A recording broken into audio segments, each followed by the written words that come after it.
Hello दोस्तों, मैं फिर से एक बार हाजिर हूँ और आपका फिर से एक बार स्वागत है इस चैनल में जिसका नाम है टूरिज़्म टीचर्स नॉलेज बाइट्स।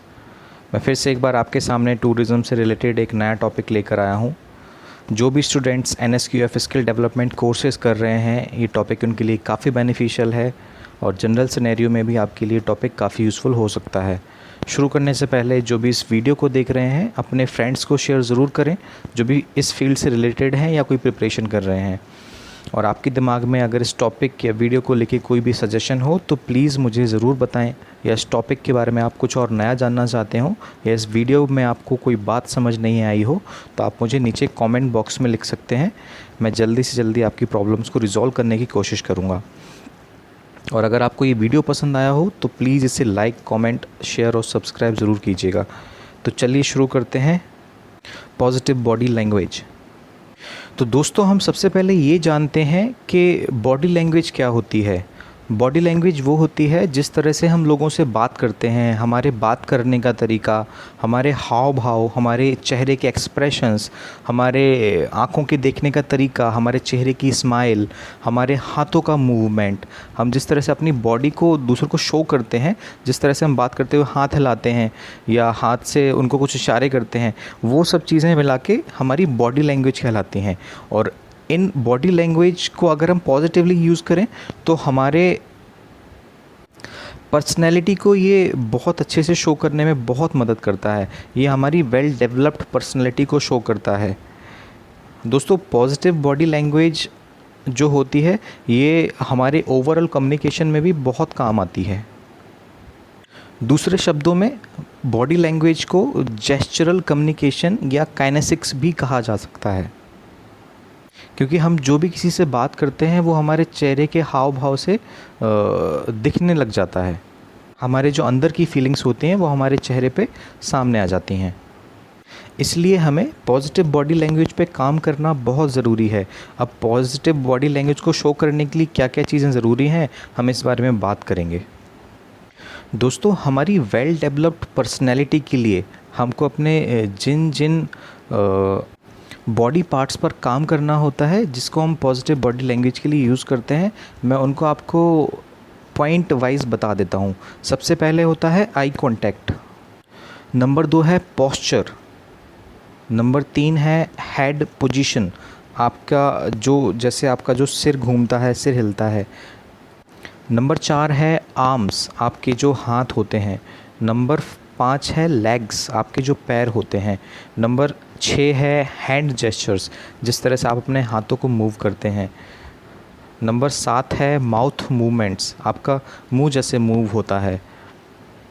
तो ये सारे पॉइंट्स हैं, ये 7 पॉइंट्स हैं जिनके ऊपर हम बात करेंगे जो हमारे पॉजिटिव बॉडी लैंग्वेज के लिए काफ़ी अहमियत रखते हैं। तो दोस्तों, बात करते हैं सबसे पहले आई कांटेक्ट की। तो जब भी हम किसी नए पर्सन से मिलें तो हमें हमेशा सबसे पहले उनसे अच्छा आई कांटेक्ट करना चाहिए। एक अच्छे आई कांटेक्ट का मतलब बेसिकली ये होता है कि आप कंफर्टेबल हैं, आप कॉन्फिडेंट हैं। इससे सामने वाले को भी कंफर्टेबल थोड़ा महसूस होता है। इसी तरह से जब हम किसी से बात कर रहे होते हैं तब भी हमको आई कांटेक्ट बना के रखना चाहिए, क्योंकि दोस्तों इससे क्या होता है कि अगर आप आई कांटेक्ट नहीं बनाते हैं तो इससे ये शो होता है कि या तो आप उसकी बातों में इंटरेस्ट नहीं रखते हैं या फिर आप उन चीज़ों को ध्यान नहीं दे रहे हैं। तो ये काफ़ी नेगेटिव इम्पैक्ट देके जाता है। इसलिए हमेशा जब भी हम किसी से बात करेंगे या आप किसी को कुछ बोल रहे हैं या कोई आपसे कुछ बोल रहा है तो दोनों ही केसेस में आपको आई कांटेक्ट बना के रखना है। अगर आप आई कांटेक्ट बना के रखते हैं तो इससे ये फील होता है कि आप उसकी बातों को लेके अटेंटिव हैं, आप उसको काफ़ी अच्छे से सुन रहे हैं और उसको रिस्पेक्ट फील होती है इन सब चीज़ों को लेके। इससे ये पता चलता है कि आप उनकी चीज़ों को रिस्पेक्ट दे रहे हैं। अब बात करते हैं नंबर 2 पोस्चर की। पोस्चर का मतलब सिंपल सा दोस्तों ये होता है कि आपके बैठने का तरीका, आप जिस पोजीशन में बैठते हैं वो आपका पोस्चर होता है। जब हम कहीं जाते हैं, किसी मीटिंग में जाते हैं या हम किसी से मिलने जाते हैं तो हमको हमेशा सीधे बैठना चाहिए। हमें हमेशा अपने कंधों को सीधा रखना चाहिए, आगे की तरफ नहीं झुका के रखना चाहिए। इससे क्या फ़ील होता है कि आप डाउन हैं, आप कंफर्टेबल नहीं हैं। और अगर आप स्ट्रेट बैठते हैं, अपने कंधे सीधे रखते हैं, चेस्ट बाहर रखते हैं, तो इससे आप कॉन्फिडेंट फील करते हैं और आप कॉन्फिडेंट दिखते भी हैं। इसके पीछे दोस्तों एक साइंटिफिक रीज़न ये भी होता है कि यदि आप अपने कंधों को आगे की तरफ झुका के रखेंगे और थोड़ा डाउन होकर के बैठेंगे तो आपका जो ब्रीदिंग सिस्टम है उसमें आपको अनकंफर्टेबल फील होगा, आपको सांस लेने में थोड़ा इशू होगा, जिससे आपको नर्वसनेस फील होगा। और अगर आप नर्वसनेस फील करेंगे तो ऑब्वियसली लोगों को समझ में आता है ये। और अगर आप सीधे बैठेंगे, अपने चेस्ट को बाहर रखेंगे, ठीक से ब्रीथ कर पाएंगे तो आप लोगों को कॉन्फिडेंट दिखेंगे और आप अंदर से खुद भी कॉन्फिडेंट रहेंगे, जिससे आपका सब कुछ ठीक रहेगा। बात करते हैं नंबर 3 हेड पोजीशन की। दोस्तों आपका जो हेड होता है, आपका जो सिर होता है, उससे भी कई सारी चीज़ें लोगों को समझ आती हैं। ये भी कई सारी चीज़ें कन्वे करता है। सबसे पहली चीज़ तो ये कन्वे करता है कि जब हम लोग कॉन्फिडेंट होते हैं तो हम अपना सिर ऊपर नीचे, मतलब वर्टिकली ऊपर नीचे भी करते हैं अपना सिर, और दाएं बाएं भी घुमा सकते हैं। जब हम कॉन्फिडेंट फील करते हैं तो हम चारों पोजीशन में अपना सिर घुमाते हैं। जब हम बात करते हुए, इस तरह से हम बात करते हुए अपने सिर को चारों तरफ घुमाते हैं। लेकिन जब हम कॉन्फिडेंट फील नहीं करते हैं तो हम फिर अपना सिर नहीं घुमा सकते। इसी तरीके से जब हम आधिकारिक बात कर रहे हों या फिर अधिकार युक्त बात करते हैं तो हमारा जो हेड पोजीशन है वो जनरली स्ट्रेट रहता है।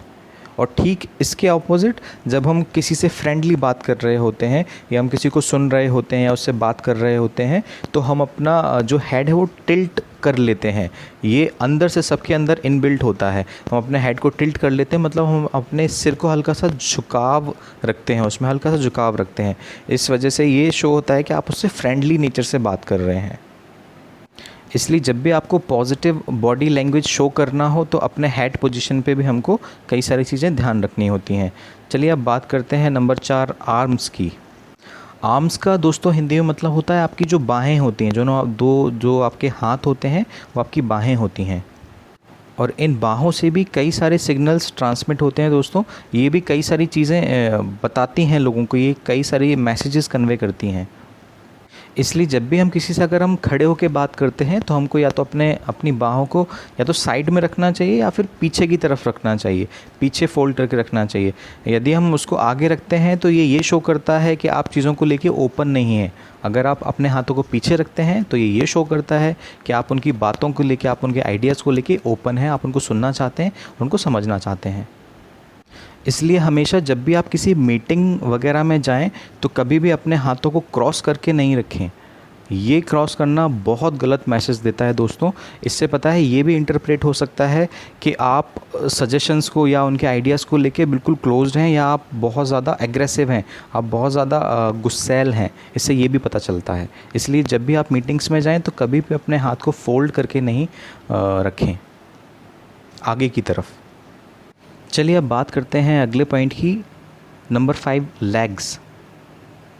दोस्तों हमारे पैर हमारे बॉडी लैंग्वेज के बारे में क्या कन्वे करते हैं, हम इसके बारे में देखते हैं। दोस्तों जो हमारे पैर होते हैं वो हमारे कई सारे दिमाग के मूवमेंट्स जो आपके दिमाग में चल रहा होता है उनको ये बताना शुरू कर देते हैं। ये कैसे बताते हैं मैं आपको बताता हूँ। क्योंकि ये जो आपके पैर होते हैं ना, ये आपके दिमाग से सबसे ज़्यादा दूर होते हैं, तो इनको कंट्रोल करना थोड़ा सा मुश्किल होता है। तो जैसे आप कभी भी नर्वस फील करते हैं तो आपके पैर मूव होना शुरू हो जाते हैं। तो जब भी आपके पैर मूव होते हैं, ज़्यादा हिलते हैं, तो लोग समझ जाते हैं कि आप नर्वस फील कर रहे हैं। इसी तरीके से कहीं हम जाते हैं तो हमको क्रॉस लेग करके नहीं बैठना चाहिए। किसी मीटिंग में जाते हैं, किसी से मिलने जाते हैं तो क्रॉस लेग करके बैठने का मतलब होता है कि आप आइडियाज़ को लेके या इंटरेस्ट को लेके आप क्लोज्ड हैं, आप उनको सुनना नहीं चाहते, आप उनको मानना नहीं चाहते, आप चीज़ों को लेके ओपन नहीं हैं। चलिए अब हम बात करते हैं हैंड जेस्चर्स की। Hand gestures number 6। हमारे हाथों का मूवमेंट जैसे जैसे होता है बात करते समय, उनको हम हैंड जेस्चर्स बोलते हैं। हैंड जेस्चर्स आपके बारे में कई सारी चीज़ें बताते हैं, कई सारी चीज़ें कन्वे करते हैं, उसके कई सारे मतलब होते हैं। जब भी हम लोगों से बात करते हुए अपने हाथों को ऊपर की तरफ रखते हैं और उनको ऊपर की तरफ हाथ रखते हुए, हथेलियों को ऊपर की तरफ रखते हुए कुछ बताते हैं, तो इससे ये शो होता है कि आप चीज़ों को लेके ओपन हैं और फ्रेंडली हैं, आप काफ़ी दोस्ताना व्यवहार रखते हैं। और ठीक इसके उल्टे अगर आप अपनी पाम, आपकी जो हथेली है, अगर आप उसको नीचे की तरफ करके बात करते हैं तो ये थोड़ा सा गलत संदेश देता है। इसी तरीके से यदि आप कभी किसी से मिलने जाते हैं, जब आप किसी भी पर्सन से मिलते हैं तो आप हैंडशेक करते हैं। हैंडशेक करते समय हमें हमेशा एक बात याद रखनी चाहिए दोस्तों, कि जब भी आप किसी से हैंडशेक करते हैं तो उसको फर्मली करना चाहिए, मतलब एकदम टाइट हैंडशेक करना चाहिए। जब भी आप किसी से हैंडशेक करते हैं तो लूज़ हैंडशेक नहीं करना चाहिए। लूज़ हैंडशेक का मतलब होता है कि आप चीज़ों को लेके पॉजिटिव नहीं हैं और आप कॉन्फिडेंट भी नहीं है, जबकि इसी के ठीक उल्टा जब हम टाइट हैंडशेक करते हैं तो उससे ये मैसेज जाता है कि आप काफ़ी कॉन्फिडेंट हैं और आप चीज़ों को लेके काफ़ी सक्षम हैं, आप सही चीज़ों को, सब चीज़ों को सही कर सकते हैं। चलिए अगले टॉपिक के बारे में बात करते हैं। इसका नंबर 7 है माउथ मूवमेंट्स। दोस्तों माउथ मूवमेंट्स में एक बहुत ज़रूरी पार्ट होता है आपका स्माइल। जब भी आप स्माइल करते हैं तो कभी हंसी रोक, आप आधी हंसी मत हंसिए, मुंह दबा करके मत हंसिए। जब भी आप हंसते हैं तो अच्छे से दिल खोल करके हंसिए। हालांकि इसको आप बहुत ज़ोर से चिल्ला कर भी नहीं हंस सकते, लेकिन हाँ उसको आप पूरे इस चेहरे तक आने दीजिए। अपने मुंह को दबाइए मत। अगर आप मुंह को दबाते हैं तो उससे एक नेगेटिव इम्पैक्ट जाता है। तो दोस्तों अभी हमने जो 7 चीज़ें पढ़ी उन पे अगर हम काम करेंगे तो बेशक हम अपनी चीज़ों को लेके काफ़ी पॉजिटिव हो जाएंगे और हमारी बॉडी लैंग्वेज काफ़ी पॉजिटिव सिग्नल्स देना शुरू करेगी लोगों को, जिससे हमारी कम्युनिकेशन में भी काफ़ी इफ़ेक्ट आएगा और लोग हमको पॉजिटिव लेना शुरू करेंगे। तो दोस्तों ये था हमारा आज का टॉपिक पॉजिटिव बॉडी लैंग्वेज। अगर आपको ये पॉजिटिव बॉडी लैंग्वेज टॉपिक अच्छे से समझ आया हो तो मुझे नीचे कमेंट बॉक्स में लिखकर बताएं। अगर आपको नहीं भी आया है तो भी आप मुझे नीचे कमेंट बॉक्स में लिखकर बता सकते हैं, मुझसे क्वेश्चन कर सकते हैं। मैं आपके क्वेश्चन को रिजॉल्व करने की कोशिश जल्दी से जल्दी करूँगा। चलिए फिर अगले वीडियो में मिलते हैं। Thank you. जय हिंद।